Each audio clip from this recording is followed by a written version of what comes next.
E o Santo Sudário? Eu tenho minhas discordâncias do Santo Sudário. Tem? Tem. Porque o Caramba. Santo Sudário, o Carbono 14 mostrou que ele é do século XII.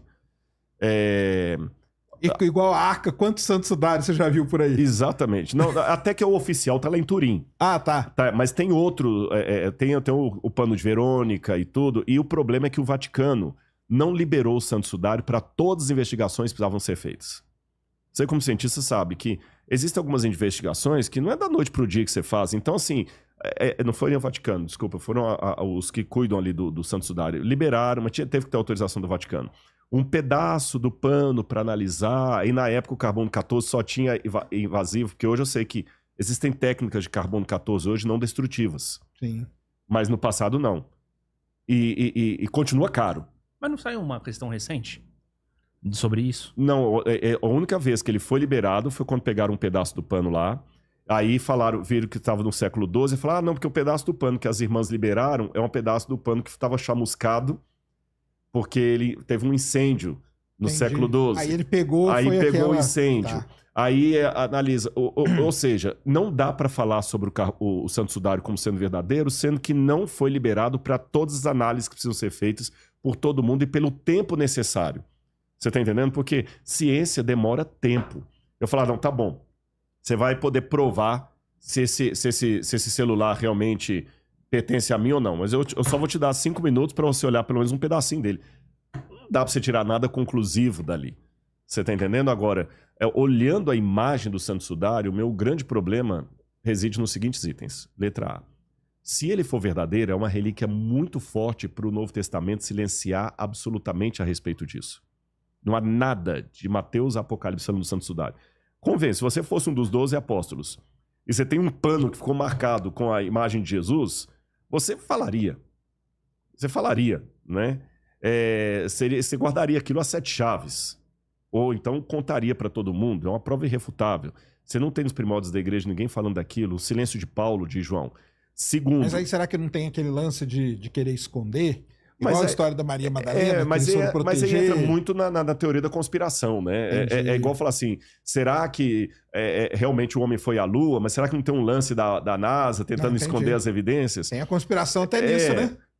Tem a conspiração até nisso. Quando você olha o homem que está no pano, o sangue dele está escorrendo. Ou seja, se ele é Jesus, Jesus não morreu. Porque o sujeito do pano estava vivo. Porque quando você morre, o sangue para de escorrer. Então ali você tem médicos legistas, não é que não o Rodrigo falando, é igual o caso da geologia. Eu estou reproduzindo o que o especialista falou. Porque tem coisas que você fala da sua própria pesquisa, você fala com uma autoridade maior, e tem coisas que você reproduz assim, olha, o especialista falou que tem vulcão na Lua.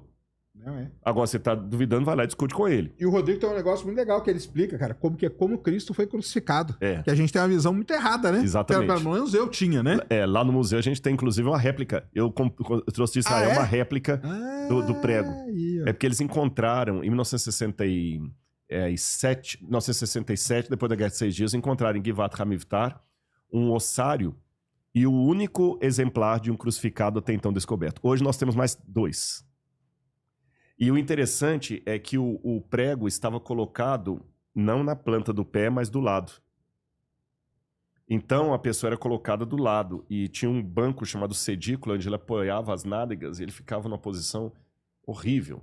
Aliás, galera, se quiser ver mais detalhes disso, assista também quando eu e o Sérgio fizemos lá no museu. Vamos fazer lá. E o Júnior está convidado a conhecer o museu mas também, viu, Júnior? Perder? Porque o lance era ele ficar ali sofrendo, né? dias.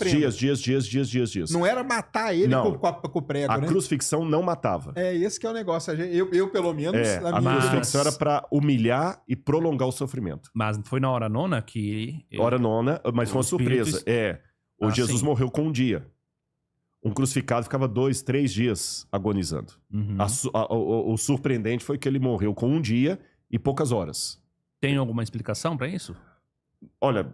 A única que eu vou te dar, mas é um achismo, o peso da angústia que ele estava sofrendo foi tão grande que ele colapsou. Mas era comum aquela ordem. Primeiro o açoite, não. A crucificação, não? Depois, o primeiro é a coroa de espinhos? Não, você fala no caso de Jesus? No caso de Jesus, sim, perdão. Pensei que você tinha perguntado assim, se todo crucificado passava por esses processos. Não, a coroa de espinhos foi só ele, né? Foi só ele. Tá. Ele e os açoites também foi ele. O açoite normalmente era dado sobre cidadãos romanos. Pilatos mandou açoitar Jesus por uma manobra jurídica para tentar livrar Jesus da multidão. Você entendeu? Inclusive, tem livros de juristas mostrando todo o procedimento a partir de Roma, como é que Jesus morreu. Foi uma coisa... A cruz era uma coisa tão dantesca que os romanos tinham 5 formas de matar uma pessoa. Damnatio ad bestias, que é quando você joga para as feras comerem você lá no Coliseu. Você tinha o cremácio, quando a pessoa era queimada viva, embora isso era mais a partir do final do 1º século em diante. Você tinha o lapidácio, que era quando a pessoa era apedrejada, mas isso também era muito raro, quem praticava isso mais eram os judeus. E você tinha a crucifixão, que era a pior das formas. Ser morto numa cruz era algo tão terrível que crux era um xingamento, que não era de bom tom você falar isso em público. Sabe? Então, essa que é a dinâmica do Novo Testamento. Quando Paulo fala, eu me glorio na cruz de Cristo, não tem sentido. Ele tem que ter passado por uma experiência muito forte para falar um negócio desse. Tem que colocar muito a cara a tapa, sabe? É um negócio muito forte. E não foi só Paulo, todo aquele e-mail. O ponto é o seguinte, do ponto de vista histórico, a cruz de Cristo e o ministério dele é um escândalo muito grande do ponto de vista racional, do ponto de vista científico, para que você forme o cristianismo. O cristianismo não tem razão de ser, a menos que os iniciais tivessem uma experiência muito grave. Entendi. Você tá entendendo? Tem sido algo traumático para... Muito traumático, e quando eu falo traumático, tanto no bom como no mau sentido. O traumático pode ser uma coisa que me deixa mal, ou também agora se de repente, sei lá, vamos voltar ao tempo de ufologia, como se realmente agora um ET aparecesse... Não tem como ignorar, me pegasse, me levasse para uma nave espacial, e eu tivesse aquela experiência assim... Toda que eu ia chegar aqui, Sérgio, eu te respeito, mas, cara, eu acredito em ET. Entendeu? Então eles viram realmente o Cristo ressuscitado. Entendi. E quando você analisa com psicólogos, historiadores e tudo mais, o relato dos evangelhos é relato de pessoas que estavam dando depoimento do que viram. Até as pequenas contradições do evangelho reforçam isso, porque o depoimento é autêntico, é espontâneo. E é mito falar que a Igreja Católica mexeu como ela quis, que o Constantino que criou 4 evangelhos. Não. Se a Igreja tivesse mudado os evangelhos, eles não teriam as pequenas contradições. Teria sido corrigido. E as pequenas contradições são próprias de quem está dando um depoimento autêntico. Você está entendendo? Eu vou com o Sérgio ver a mesma coisa, eu vou falar, nossa, o carro passou voando a 1000 por hora. Você vai falar, não, pois é, o carro passou uns 80 quilômetros. Não é que está mentindo eu. É uma prova que o relato é lúcido e todo mundo viu o carro e que vocês estavam lá. E que vimos realmente que estavam lá, que não foi uma coisa forjada, comprada. Uhum. E fora a transformação que causam nas pessoas, sabe? Isso aqui é uma coisa interessante. Você joga Ariano Suassuna, Roberto de Azevedo, Carlos Drummond de Andrade, Cora Coralina, qualquer dos grandes autores que você pode, até Shakespeare. Joga numa penitenciária de segurança máxima. Quantas pessoas vão ter a vida transformada porque leram isso? E olha que a educação enobrece, hein? Agora joga uma Bíblia, com todos os senões que ela tem, daqui a pouquinho tem uma capela funcionando lá dentro. Então, esse livro E se a Bíblia tem uma história tão ridícula, por que tentaram destruí-la tanto tempo? Ninguém quis destruir o tio Patinhas. Ninguém quis destruir a mitologia grega. Mas a Bíblia quiseram destruir. Então, essa história não é tão ridícula assim, senão não queriam destruir. E, ao mesmo tempo, quantas pessoas deram sua vida por causa desse livro? Ah, não, com certeza. Então, tem alguma coisa nesse livro que é demais. E é isso que eu agradeço muito a pessoas como o Sérgio, que mesmo sem crer, abrem diálogo com a gente, porque você está me abrindo espaço para mostrar que eu também não sou um pateta. E eu estou esperando abrir espaço para mostrar também que ateu não é devorador de criancinha. Você tá entendendo? Uhum. É essa que é a questão. E a única coisa que eu falei isso pro Sérgio quando a gente esteve junto e falo de novo aqui.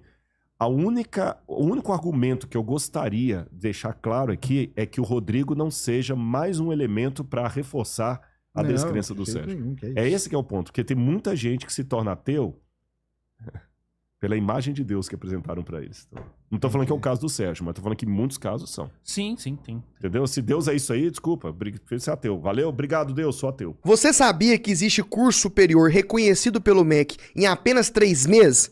Sim, existe, pessoal. De acordo com a Lei de Diretrizes e Bases de Educação 9394/96 e de acordo com o MEC. Basta ter nível médio completo, que você consegue fazer o curso superior sequencial de gestão em segurança pública e privada. E com ele, você pode prestar qualquer, eu vou repetir, qualquer concurso público que exija nível superior completo em qualquer área, sem exigir graduação ou diploma. Concurso de polícia militar, polícia civil de alguns estados, polícia penal, bombeiro militar, guarda municipal, concurso de prefeitura, técnico, administrativo, qualquer concurso. Ficou curioso? Tá achando que é golpe? Não tá acreditando? Clica aqui abaixo agora e sabe mais que eu vou te explicar.